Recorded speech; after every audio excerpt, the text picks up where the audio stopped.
देखिए, हम बयान तो सुनवा नहीं सकते हैं, लेकिन हम ये ज़रूर बता सकते हैं कि ये बयान आप कहाँ जाकर सुने और समझने का प्रयास करें कि क्या अगर एनडीए जीत भी जाती है तो नीतीश कुमार ही मुख्यमंत्री होंगे।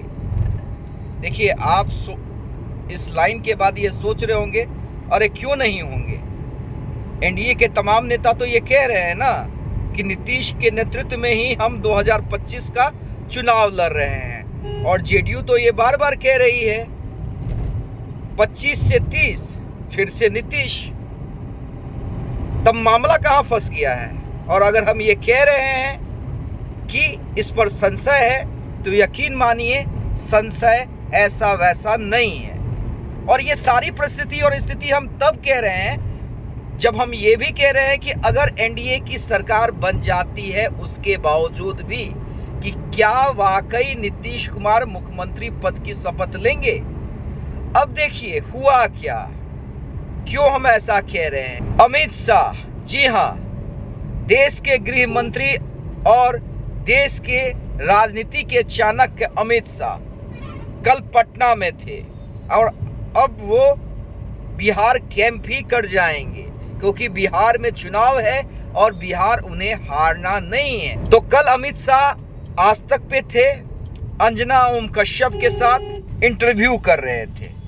अब जाहिर सी बात है, कई सवालों में एक सवाल जायज था जो अंजना ओम कश्यप ने उनसे पूछा कि कहीं महाराष्ट्र वाला खेला नहीं ना कर दीजिएगा यहाँ पे। तो उन्होंने कहा कि देखिए, हम नीतीश जी के नेतृत्व में चुनाव लड़ रहे हैं। तब अंजना ओम कश्यप उनसे पूछती हैं कि क्या जीत के बाद नीतीश कुमार मुख्यमंत्री बनेंगे, ये क्लियर कर दीजिए ना, क्योंकि नेतृत्व में चुनाव लड़ना और मुख्यमंत्री बनना दो अलग अलग बातें हैं। और देखिए, हमेशा से मैं भी यही मानता हूं कि नेतृत्व में चुनाव लड़ना और नेतृत्व के बाद वही व्यक्ति मुख्यमंत्री बनेगा, क्योंकि इससे पहले 2020 में देखिए नीतीश कुमार को मुख्यमंत्री का चेहरा प्रोजेक्ट किया गया था और कम सीटें आने के बावजूद बीजेपी ने नीतीश कुमार को सीएम बनाया था। कल अमित शाह ने इसका भी जिक्र किया। लेकिन इस बार अमित शाह ने क्या कहा, इस बार उन्होंने कहा कि जब हम जीत जाएंगे तो तमाम सहयोगी दल बैठेंगे और आपस में तय कर लेंगे, आपको चिंता करने की जरूरत नहीं है। देखिए, मामला यहीं पे आके फंस गया। तो क्या जीत के बाद अब सहयोगी दल तय करेंगे नीतीश कुमार की किस्मत? क्या यह संभव है कि अगर सीटें बीजेपी की ज्यादा आती हैं तो बीजेपी दबाव बनाए नीतीश कुमार पे कि अब बहुत हो गया, अब आप छोड़ दीजिए, अब बीजेपी का मुख्यमंत्री होगा। और देखिए, कल उन्होंने जिक्र भी किया है, कल उन्होंने बिना नाम लिए हुए सम्राट चौधरी को प्रोजेक्ट कर दिया अमित शाह ने, क्योंकि अंजना ओम कश्यप ने उनसे पूछा था कि आप बिहार बीजेपी में ऐसा कोई चेहरा देखते हैं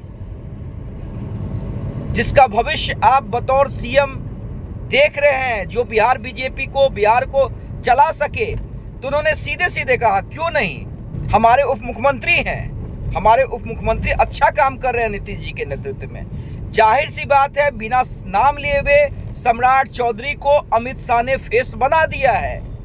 अब समझिए कि अगर ये स्थिति वाकई रहती है जहां पर बीजेपी खेल सकती है तो खेलेगी जरूर, और वो देखना भी होगा, क्योंकि देखिए पिछले 2-3 दिनों में नीतीश कुमार देश की राजनीति के चाणक्य पे भारी पड़े हैं सीट शेयरिंग के मामले में। और जब उनकी कई सीटें चली गई, एलजेपीआर को दे दी गई, तो नीतीश कुमार ने मुंह फुलाकर सारी बात मनवा ली।